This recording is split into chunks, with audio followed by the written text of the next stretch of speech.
Terpidana kasus pembunuhan berencana Ferdy Sambo dijatuhi vonis hukuman mati oleh Majelis Hakim pada Senin kemarin. Sambo menambah satu lagi daftar jenderal yang dijatuhi hukuman mati di Indonesia. Lantas kapan eksekusi Sambo bisa dilaksanakan? Mungkin ini menjadi pertanyaan bagi publik Indonesia sekarang. Juga bagaimana tahapan eksekusi mati itu dilakukan. Seorang mantan algojo eksekutor narapidana dengan vonis mati menceritakan pengalamannya mengeksekusi para terpidana mati. Tak banyak yang tahu tentang urutan eksekusi mati yang harus dilalui para terpidana. Pemerintah Indonesia menetapkan lokasi eksekusi hukuman mati di Kompleks Penjara Pulau Nusa Kambangan yang terletak di lepas pantai Cilacap, Jawa Tengah. Hukuman mati di Indonesia sudah dijatuhkan pada beberapa terpidana kasus narkoba. Bahkan sudah ada yang pada tahap eksekusi. Penjara Pulau Nusa Kambangan dapat menampung lebih dari 1.500 narapidana, termasuk mereka yang ditahan karena perdagangan narkoba dan terorisme. Penjara Pulau Nusa Kambangan yang memiliki keamanan tingkat tinggi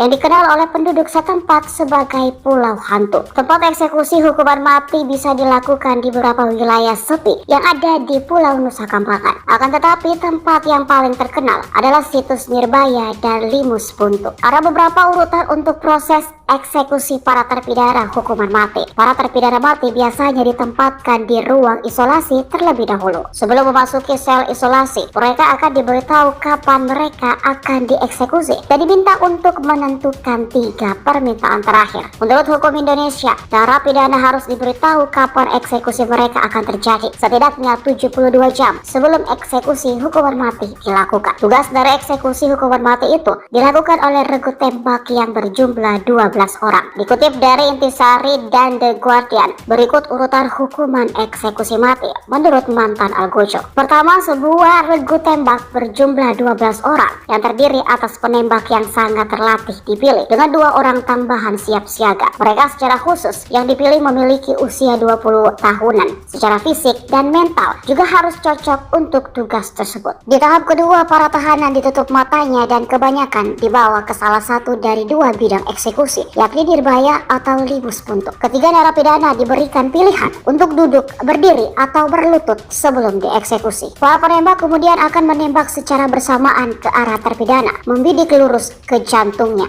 Mereka jarang menembak meleset karena sebelumnya diberikan pelatihan tambahan untuk mengasah keterampilan menembak. Menurut beberapa sumber, hanya 3 senapan laras panjang yang diisi peluru, sementara 9 senapan lain diisi peluru hampa. Narapidana harus mati dalam 1 menit. Jika terpidana tidak langsung mati, seorang penembak dapat diminta untuk menembak kepala terpidana tepat di atas telinganya. Menjatuhkan pidana kepada terdakwa tersebut oleh karena itu dengan pidana mati. Memerintahkan terdakwa tetap berada dalam tahanan, menetapkan barang bukti tetap terlampir dalam berkas, dikembalikan kepada penuntut umum untuk digunakan dalam perkara lain.